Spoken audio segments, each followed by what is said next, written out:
O reino da divina vontade em meio às criaturas. Livro do céu. A chamada às criaturas à ordem, ao seu posto e à finalidade para a qual foram criadas por Deus. Por Luísa Picarreta. Volume 7. Capítulo 1.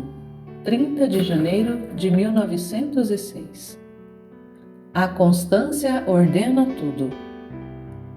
Continuando meu habitual estado, assim que veio o bendito Jesus me disse: minha filha, como é necessário que a alma seja constante em fazer o bem que começou.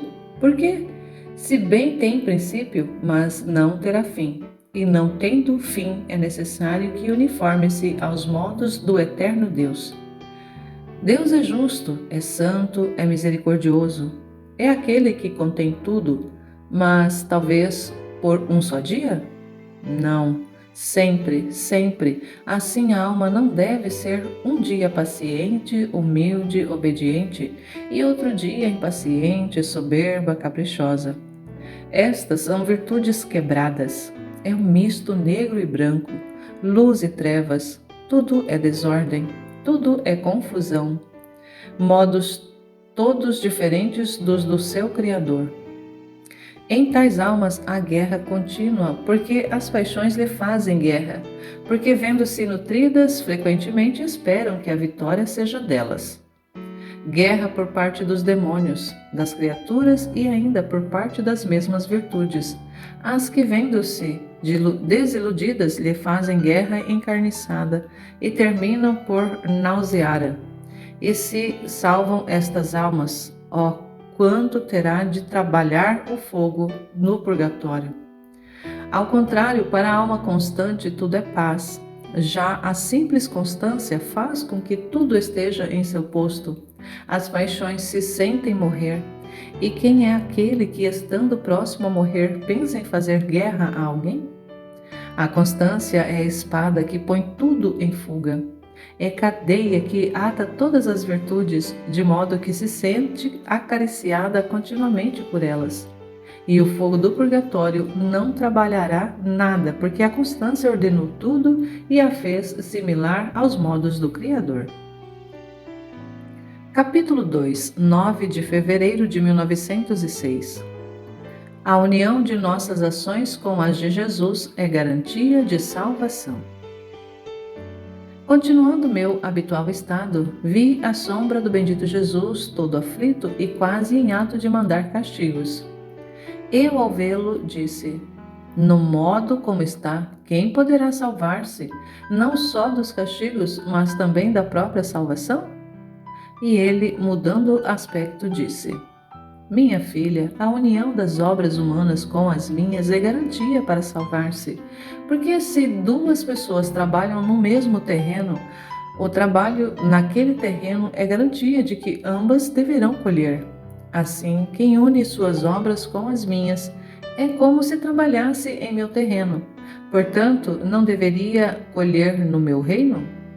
Talvez você deva trabalhar junto comigo em meu terreno, e você deve colher como um rei. Você deve colher em um reino estranho a mim? Ah, certamente não. Capítulo 3, 12 de fevereiro de 1906. As virtudes nos fazem chegar a certa altura. Na divina vontade não há limites. Encontrando-me em meu habitual estado, sentia-me toda oprimida pela privação de meu bendito Jesus. Então, quando veio, me disse: minha filha, todas as virtudes nas criaturas fabricam um muro de determinada altura. Mas o muro da alma que vive na vontade de Deus é um muro tão alto e profundo que não se encontra nem a profundidade nem a altura. E é todo de ouro puro e maciço, não sujeito a nenhum infortúnio. Porque estando este muro no divino querer, isto é, em Deus, o próprio Deus o conserva, e contra Deus não há poder que valha, e a alma, enquanto vive neste querer divino, é revestida por uma luz toda semelhante à daquele que vive, tanto que até no céu resplandecerá mais do que todos os outros, e será para os mesmos santos ocasião de maior glória. Ah, minha filha, pense um pouco que ambiente de paz, de bens contém a única palavra vontade de Deus. A alma, com o único pensamento de querer viver neste ambiente, já se sente mudada, sente um ar divino que a investe, sente perder seu ser humano, sente-se divinizada. De impaciente se torna paciente, de soberba, humilde, dócil, caritativa, obediente. Em suma, de pobre se faz rica. Todas as outras virtudes surgem para fazer coroa a este muro tão alto que não tem confins. Porque Deus não tem confins. A alma fica perdida em Deus e perde seus próprios confins, e adquire os confins da vontade de Deus. Capítulo 4, 23 de fevereiro de 1906. Como Jesus ficou pregado na cruz na vontade do Pai. Esta manhã estava pensando em Nosso Senhor no momento em que o pregavam na cruz e o estavam compadecendo. E o bendito Jesus me disse: minha filha, não foram só as mãos e os pés que foram pregados na cruz, mas todas as partículas de minha humanidade. Da alma e da divindade ficaram todas cravadas na vontade do Pai. Porque a crucificação foi vontade do Pai, por isso fiquei todo em sua vontade pregado e transmutado. Isto era necessário porque coisa é o pecado senão um retirar-se da vontade de Deus, de tudo que é bom e santo que Deus nos deu, crer por si mesmo algo e ofender ao mesmo Criador? E eu, para reparar esta audácia e este ídolo próprio que se faz a criatura de si mesma, quis perder de todo a minha vontade e viver na vontade do Pai, à custa de grande sacrifício. Capítulo 5, 28 de fevereiro de 1906. A maior honra que a criatura pode dar a Deus é depender em tudo de sua graça divina. Modo como a graça se comunica. Esta manhã o bendito Jesus, assim que se fez ver, me disse: minha filha, a maior honra que a criatura pode dar a Deus como Criador é a de depender em tudo de sua vontade divina. E o Criador, vendo que a criatura faz seu dever de criatura para com o Criador, comunica-lhe sua graça. E enquanto dizia isto, saía uma luz de Jesus bendito e fazia-me compreender o modo como comunicava a graça. E eu compreendia assim, que a alma, por exemplo, sente nela um aniquilamento de si mesma, vê seu nada, sua miséria, inabilitada para fazer nem sequer uma sombra de bem. Agora, enquanto se sente neste estado, Deus comunica sua graça e a graça da verdade. Assim que a alma descobre em toda a verdade, sem engano, sem trevas, e então o que Deus é por natureza, verdade eterna, que não pode enganar nem ser enganado. A alma a torna por graça, ou seja, a alma sente um desapego das coisas da terra, vê sua fugacidade, sua instabilidade, vê como tudo é falso, toda podridão, que merecem ser aborrecidas em vez de amadas. Deus, enquanto a alma se sente neste estado, comunica sua graça, e a graça do verdadeiro amor e do amor eterno. Comunica sua beleza de tal modo que faz enlouquecer a alma amante, e a alma fica cheia de amor e da beleza de Deus. E então o que Deus é por natureza, amor e beleza eterna, a alma a torna por graça. E assim de todas as outras virtudes divinas. Porque se eu quisesse dizer tudo, seria muito longo. Só acrescento que a graça previne a alma, a excita, mas só se comunica e entra a tomar posse quando a alma mastiga essas verdades e como alimento as engole. Por isso, nem todos recebem os efeitos ditos acima. Porque, como relâmpago, deixam-nos fugir da mente e não lhes fazem um lugar. Capítulo 6, 4 de março de 1906. Uma brincadeira de Jesus. Continuando o meu habitual estado, estava dizendo anteriormente: Senhor, me manifesta a tua vontade, se devo ou não estar neste estado. O que você perde em me dizer sim ou não? Enquanto isso dizia, o bendito Jesus se fez ouvir em meu interior e me disse: Minha filha, digo que quero que saias deste estado de vítima, mas se o fizeres, ai de ti. E eu: Se você mesmo me diz que quer que eu saia, não devo? E ele: Devo dizer-te, empurrar-te, agredir-te, e não deves fazê-lo, porque uma filha que está sempre com seu pai deve conhecer o temperamento do pai, o tempo, a causa. Deve ponderar bem tudo, e se for necessário, deve dissuadir o próprio pai de lhe dar aquela ordem. E eu: Não o fiz porque a obediência não quer. E ele, sem me dar tempo, e de permitir, pobre daquele que o faça. E se te permitir, pobre daquele que o faça. Ao ouvir isto, disse: Senhor, parece que desta vez queres tentar-me e causar-me tanta perturbação, e eu mesma não sei o que devo fazer. E ele: Quis brincar um pouco contigo. Os esposos nunca brincam uns com os outros? E eu não posso fazer o mesmo? Capítulo 7, 5 de março de 1906. Jesus pede que o console. Vê um homem a suicidar-se. Continuando meu habitual estado, encontrei-me fora de mim mesma, junto com o menino Jesus todo aflito. Eu, ao vê-lo tão aflito, disse: Meu querido, diz-me o que queres? Por que estás sofrendo? Para poder te aliviar.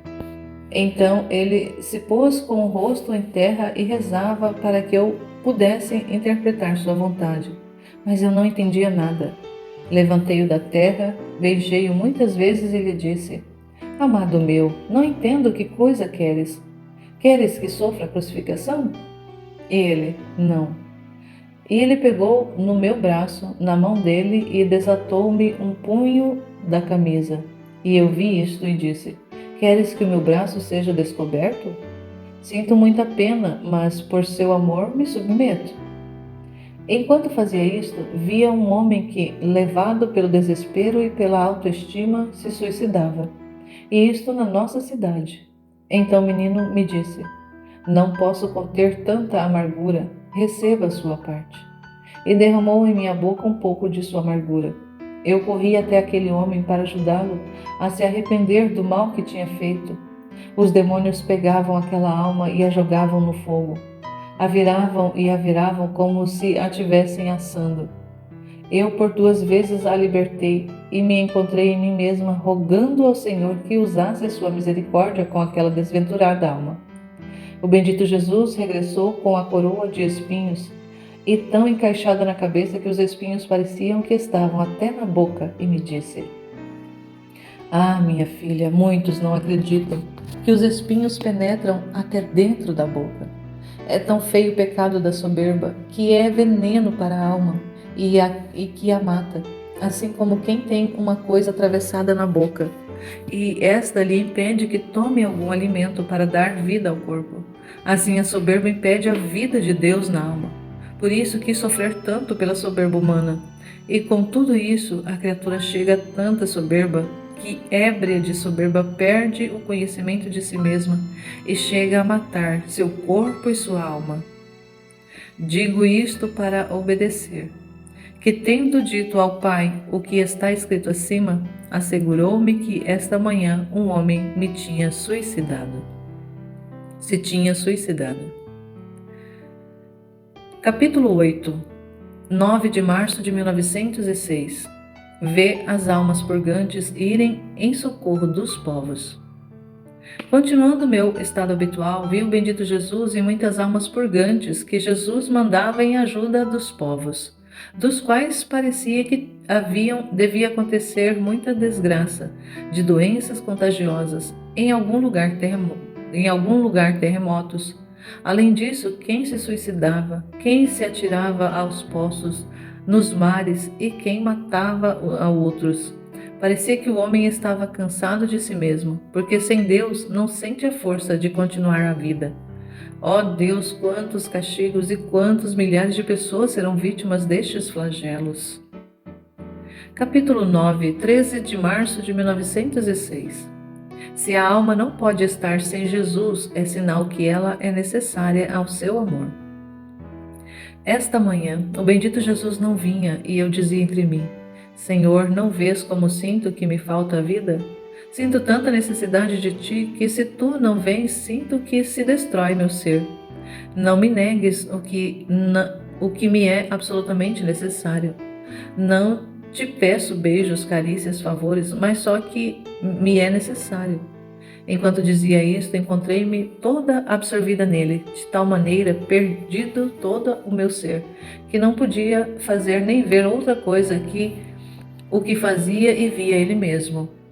Sentia-me feliz, todas as minhas potências adormecidas, como um que vai ao fundo do mar, onde tudo é água, e se faz por olhar, olha a água. Se fala, a água lhe impede a palavra, ele entra até as vísceras. Se quer ouvir, só o murmúrio das águas lhe entra pelas orelhas, com esta diferença que no mar há perigo de perder a vida, e não se sente nem ditosa nem feliz. Ao contrário, em Deus readquire a vida divina, a felicidade e bem-aventurança. Então bendito Jesus me disse: Minha filha, se tu não podes estar sem mim, e tanto te sou necessário, é sinal de que tu és necessária ao meu amor. Porque segundo um se torna necessário ao outro, é sinal que aquele é necessário ao outro. Por isso, se alguma vez parece que não devo vir e tu te cansas, e vejo a necessidade que tens de mim, e conforme cresce em ti a necessidade, cresce também em mim, e digo entre mim: vou a ela a tomar este alívio a meu amor. E é por isso que depois de que te canses, eu venho. Capítulo 10, 17 de abril de 1906. Deus armará os elementos contra o homem. Esta manhã passei mal, me encontrava fora de mim mesma e não via outra coisa que fogo. Parecia que se abria a terra e ameaçava engolir cidades, montes e homens.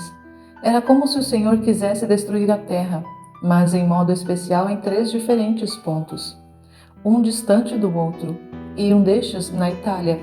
Pareciam 3 bocas vulcânicas que alguma fazia sair fogo e inundava as cidades, e onde se abria a terra e sucediam horríveis sacudidas de terremotos. Eu não entendia bem se estava acontecendo agora ou deverá acontecer no futuro. Quanta ruína! E a causa de tudo isto é unicamente o pecado. E o homem não quer render-se, parece que se pôs contra Deus, e Deus armará os elementos contra o homem. A água, o fogo, o vento e tantas outras coisas, e estes farão morrer muitíssimas. Que horror, que horror! Sentia-me morrer ao ver todas estas cenas dolorosas. Tivesse querido sofrer qualquer coisa para aplacar o Senhor. Então ele se fez ver, mas quem pode dizer como? Disse-lhe alguma coisa para o acalmar, mas não me prestava atenção e depois me disse: Minha filha, já não encontro onde repousar na minha criação. Faze-me repousar em ti, tu. Levanta-te em mim e cala-te. Capítulo 11, 25 de abril de 1906. Sofre juntamente com Jesus. Ele dá-lhe todos os seus sofrimentos e todo o si mesmo em dom. Encontrando-me em meu habitual estado, parecia-me ver meu bendito Jesus todo aflito dentro de mim, no momento de sofrer a crucificação, e parecia que eu sofria um pouco junto com ele. E depois me disse: Minha filha, tudo é teu, os meus sofrimentos e todo eu mesmo, te faço dom de tudo. Depois acrescentou: Minha filha, quanto me fazem as criaturas que têm sede de pecados, que sede de sangue. Eu gostaria de fazer outra coisa senão abrir as entranhas da terra e incendiá-los a todos. E eu: Senhor, que dizes? Disseste-me que és todo meu e que se dá a outro já não é dono de si mesmo. Eu não quero que faças isto, e tu não deves fazê-lo. Se queres satisfação de mim, faz-me sofrer o que quiseres. Estou disposta a tudo. Então senti-o dentro de mim como se tivesse atado, e ele repetia-me várias vezes: Deixa-me fazer, porque não posso mais. Deixa-me fazer, porque não posso mais. Eu repetia: Não quero, Senhor, não quero. Mas enquanto dizia isso, sentia meu coração se partir de ternura ao ver sua bondade tão condescendente para com uma alma pecadora como eu sou. Compreendia tantas coisas da bondade divina, mas não sei dizê-las bem. Capítulo 12, 26 de abril de 1906. Jesus não lhe permite ver os castigos para não a afligir. Continuando meu pobre estado, sentia que havia algumas pessoas ao redor de minha cama que queriam que eu visse os castigos que estavam acontecendo no mundo, isto é, terremotos, guerras e outras coisas mais que eu não entendia bem, para que implorasse ante o Senhor. Achei que eram santos, mas não sei dizer com certeza. Enquanto estava nisto, saiu de dentro de mim o bendito Jesus e lhes disse: Não me incomodem, não a incomodem, não a aflijam com querer lhe fazer ver cenas dolorosas, mas bem façam que esteja tranquila e deixem-na em paz comigo. Elas se foram e eu fiquei pensando: quem sabe o que está acontecendo e nem sequer quer que eu veja. Depois me encontrei fora de mim mesma e via a um sacerdote que falava dos terremotos que haviam acontecido nos dias passados e dizia: O Senhor está muito indignado. Creio que ainda não terminaram os castigos. E eu: quem sabe se seremos perdoados? E ele, avivando-se, parecia que o coração lhe batia tão forte que eu o ouvia, e estes batimentos repercutiam no meu coração. Eu não compreendia quem era. Sentia-me comunicar-me, não sei o que, e aquele disse: Como podem acontecer coisas graves de ruína, de morrer pessoas, onde há um coração que ama por todos? No máximo você pode sentir alguma agitação, mas sem dano notável. Eu, ao ouvir um coração que ama por todos, me senti como zangada, e eu mesma não sei dizer como é que disse. O que diz? Um coração que ama por todos? Não só que ama por todos, mas repara por todos, que sofre, que agradece, que louva, que adora, que respeita a santa lei por todos. Porque eu não considero verdadeiro amor pela pessoa amada se não lhe der tudo o amor e toda a satisfação que todos os outros lhe deveriam dar, de modo que nessa pessoa possa encontrar todo o bem e o contentamento que deveria encontrar em todos. Ele, ao me escutar, mais se acendia, aproximava-se querendo me estreitar, e eu temia, sentia vergonha por ter falado assim. Meu coração, batido por seus batimentos, batia forte. Então parecia que ele se transformava como se fosse nosso Senhor, mas não sei dizer com certeza. E sem poder opor-me, limitou-me a si, dizendo: Todas as manhãs virei ter contigo e tomaremos o café da manhã juntos. Enquanto eu estava nisto, encontrei-me em mim mesma. Capítulo 13, 29 de abril de 1906. A alma vazia de tudo é como a água que corre sempre. Continuando meu habitual estado, assim que veio o bendito Jesus, enchendo todo o meu interior de si mesmo, me disse: Minha filha, a alma vazia é como a água que corre sempre, e só se detém quando chega ao centro de onde saiu. E assim como a água que não tem cor pode receber em si todas as cores que nela se refletiam, assim a alma vazia corre sempre para o centro divino de onde saiu, e só se detém quando chega a encher-se toda de Deus. Porque estando vazia, nada lhe escapa do ser divino. E como não tem cor própria, recebe em si todas as cores divinas. Agora, só a alma vazia, porque está vazia de tudo, compreende as coisas segundo a verdade, por exemplo, a preciosidade do sofrer, o verdadeiro bem da virtude, a única necessidade do eterno. Porque para amar uma coisa é de absoluta necessidade que se odeie a coisa contrária, a que se ama. E só a alma vazia é a que chega a tanta felicidade. Capítulo 14, 4 de maio de 1906. Temores e lágrimas da alma. Jesus lhe pede que seja mais precisa ao escrever. Estava muito aflita por não ter visto claramente a meu adorável Jesus, com o agregado de que o pensamento me dizia que Jesus, aquele que é minha vida, já não me amava. Ó Deus, que pena mortal sentia meu pobre coração Não sabia o que fazer para me libertar disto. Derramei lágrimas amargas e, para me libertar, disse: Não me amas mais. Mas, a despeito de que ele não me ama mais, o amarei mais que antes. Escrevi isto para obedecer.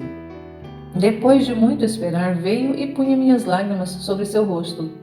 Eu não entendia bem o porquê, mas me parecia que, como aquele pensamento me tinha estimulado e quase empurrada a amá-lo demais.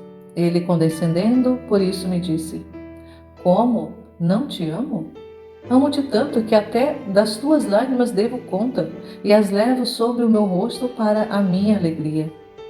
Depois acrescentou: Minha filha, quero que seja mais precisa, mais exata, que manifeste tudo ao escrever, porque muita coisa as omite, embora você as tome sem escrever, mas muitas servirão para os outros.